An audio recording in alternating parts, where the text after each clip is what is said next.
Guys, welcome to Bachelor. This is Joker with a face for radio and a voice for print.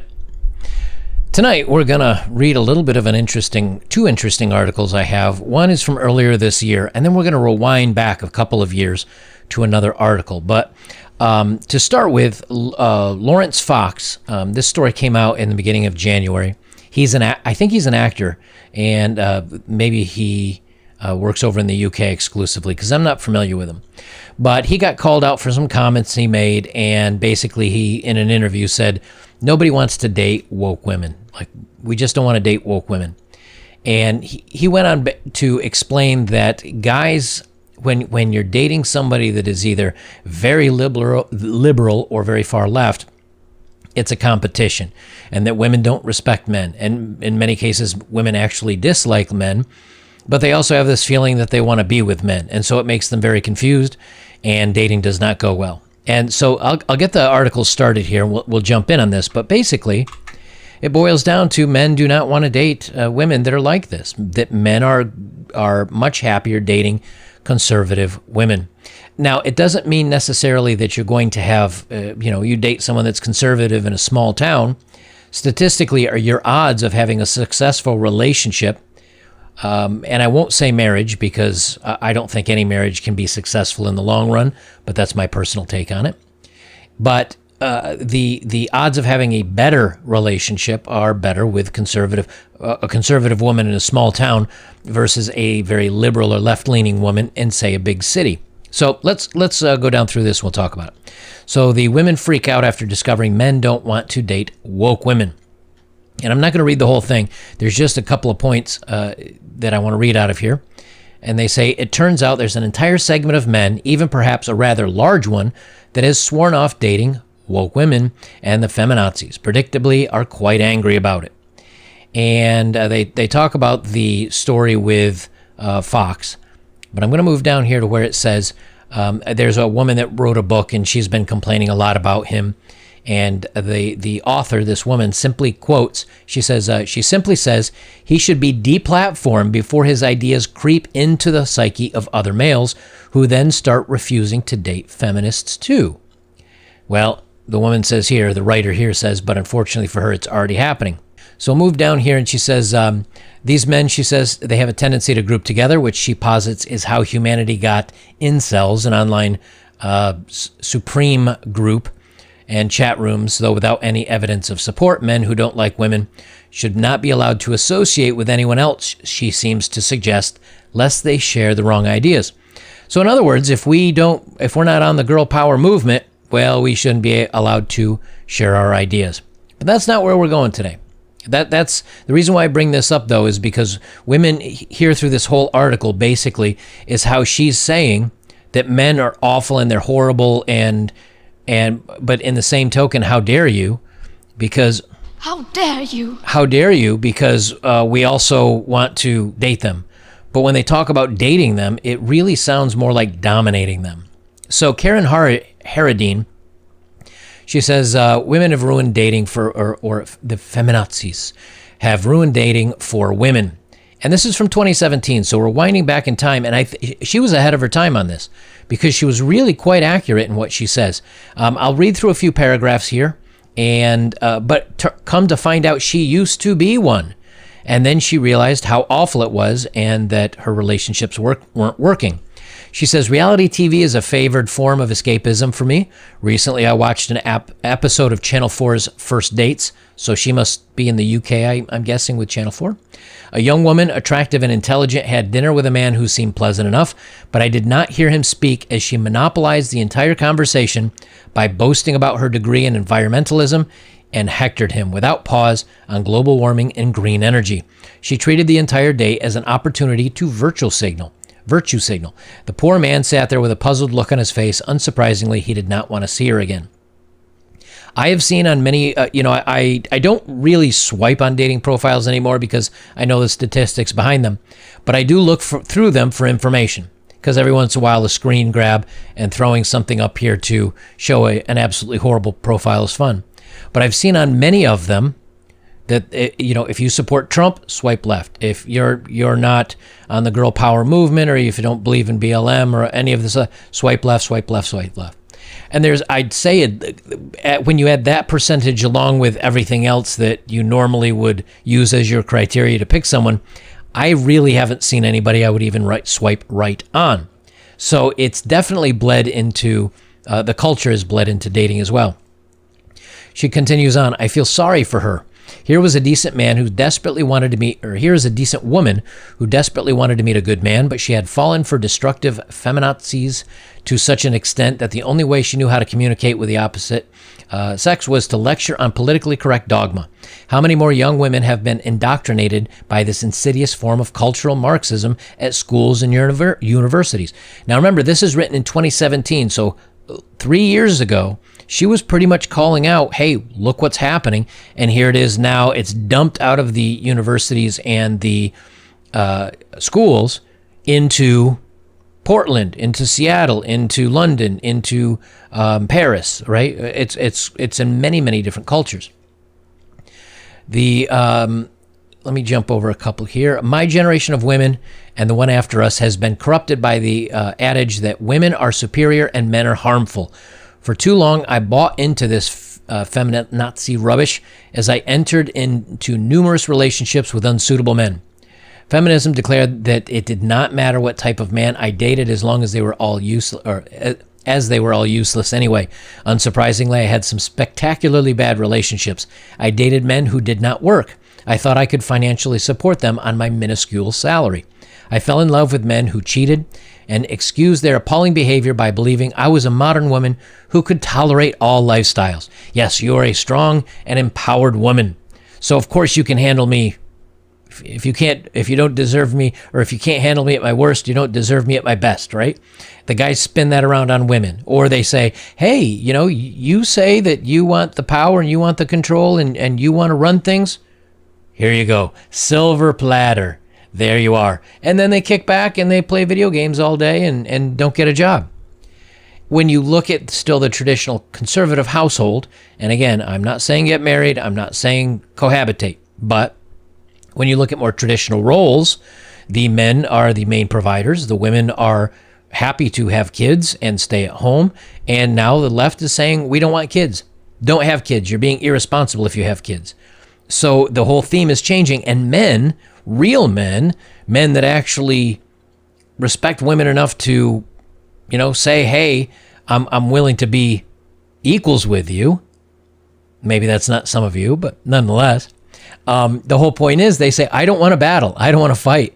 I'm not going to fight over who gets to be in charge and who's in control. But the men that are willing to do that, and the men that are willing to take the back seat to that, these women are getting what they asked for. They're getting a wimpy, weak, effeminate dude that doesn't really put forward his best shoe. He doesn't bring anything to the table. She continues on, but I was saved by realizing early on that men are human beings too. Crazy talk. And just like there are good and bad women, there are good and bad men. My anthropological training taught me that relationships between men and women should be symbiotically beneficial. Despite feminists trying to tell us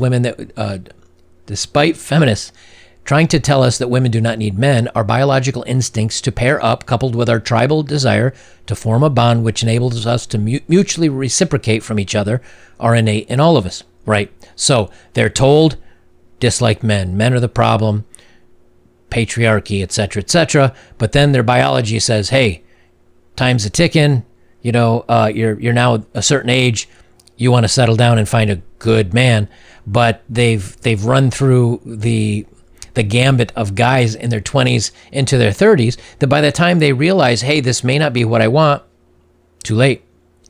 She says, I did not fall into the trap of hating men after each disastrous relationship ended.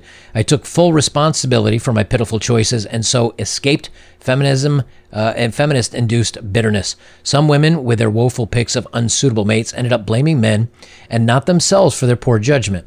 This undoubtedly led to the ubiquitous man-hate preached by them. Right. And we've said this many times on many stuff that I've pulled up here. It's, I did this, I did this, I did this, I did this, I can't find this, I don't have this. Woe is me. but there's never a moment of self-reflection saying, I wonder if I'm being too critical. I wonder if I could let my standards move a little bit and maybe have a little bit more luck. There was another article I was looking for and I wasn't able to find it, but it was basically an article written where women, when they decide they actually want to have a long-term relationship, are having to leave the left ideals behind and start dating conservative men. And as they've done so, they found that they've actually been happier and that they had a better appreciation of men, what they bring to the table, and what a traditional marriage is about. I don't know if there was any success to it or not, but the whole point of the article that I read, and I looked for about 40 minutes, and I finally gave up because I just couldn't find the right combination of words to put together to bring it up for me. But what they found in the end result was that they were glad they made that move and wish they had done so earlier. It doesn't necessarily mean, like, if I am a conservative, could I vote someone that's a true liberal, like middle of the road or slightly leaning left? Yeah, I think I probably could. And if I were left leaning a little bit or just slightly off center left, could I vote for somebody that says maybe wants to, or could I date somebody that maybe wants to vote for Donald Trump or something like that? I could say, well, if my answer is no and they provide information for me, I could say yes. Like, okay, I get why you want to vote for him. The whole point being that if you're very close to center, you can have an open mind about things. But when you swing too far off on the branches, then there's no pulling you back to the center. Well, these women actually found that they had to move to the center and then crossed over to have any form of relationship where they could find a man that was decent. And I'm not saying that everybody that's on the left is not decent. That's not what I'm saying here. But for relationship-wise, the women that were going for the far left guys were finding, effeminate, weak men that were really not very supportive of them. She continues on, after 4 marriage proposals and 2 broken engagements, which is not as glamorous as it sounds, but rather emotionally crushing. It's kind of interesting. Imagine being in a relationship long enough that 4 men proposed to her and 2 she actually got engaged to, and it got broken off.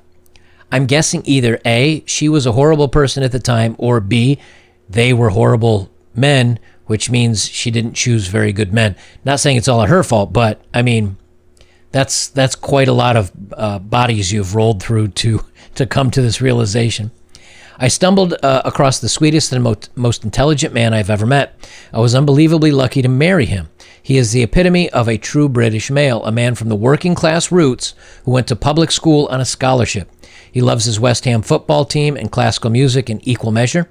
This kind of man is my best friend who I laugh and chat with on a myriad of subjects. Together we navigate the tricky terrain of life and help each other fulfill our potential. I know there are many men out there like him, but some are sadly subjected to a marriage of criticism and harassment, and all in the name of feminism. I'll link both of these down below. I'm not going to read through the whole thing, but I think it's interesting that, the quote-unquote woke women are really upset because men have just come out and said, well, we don't want to date you. You don't treat us well. You treat us like we're second-class citizens.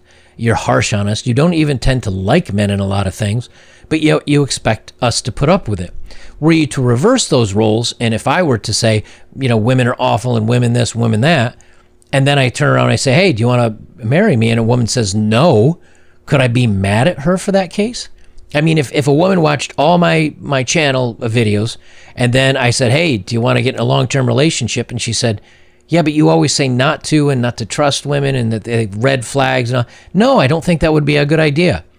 Would it be fair of me to turn around and go, how dare you? How dare you? Okay, I promise I won't hit that too many times, but I like playing with my new podcast box. I hope to be doing some podcasts soon once I'm on the road. So then men have sworn off the woke women. So then when they actually write about it, and this woman back 3 years ago in 2017 was saying, hey, this is going to be a problem for you guys. This is going to be a problem for women. And it's not just a few men, it's a lot of men.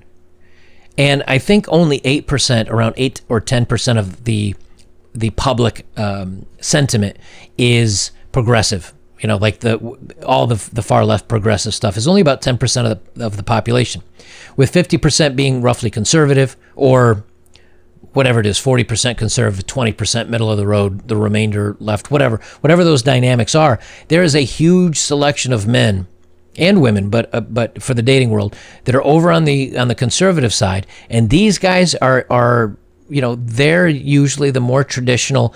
The man knows how to do things. The man takes care of business. The man handles everything. And on the left, it's all about equality, but the truth is, it's the women that want to be in charge. So I think it's kind of interesting that some women have actually left the left to come over to at least center ground, if not even slightly conservative, to try to find a relationship that will be long term and have some lasting ground to it. Because it seems like everything that these woke women are talking about, it's trying to build a house on a pile of sand, and the foundation just isn't there, and it's not working out. So it's a darned if you do, darned if you don't. Because either they don't like you because of your politics, or if you agree with them on politics, they find you weak and they want to steamroll over you. There's nothing left for them to choose, and they're not very happy about it. Guys, if you'd like to support my work, links are below as always. If you have, thank you very much. And the best way you can support me is like, comment, share, subscribe. Check out my older videos, and don't forget to join me over on betterbachelor.locals.com. Some of you have said that your comments are being removed, or you type them in and they just never show up. I don't see much that I need to clear on my end, so I think they're just evaporating off into YouTube land. But I do have a forum over on Locals that you can join me over there. You can read all of them, and my videos will go over there for free.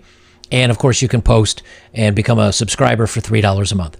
Guys, I'll leave it there. This is Better Bachelor. I'm Joker. And remember,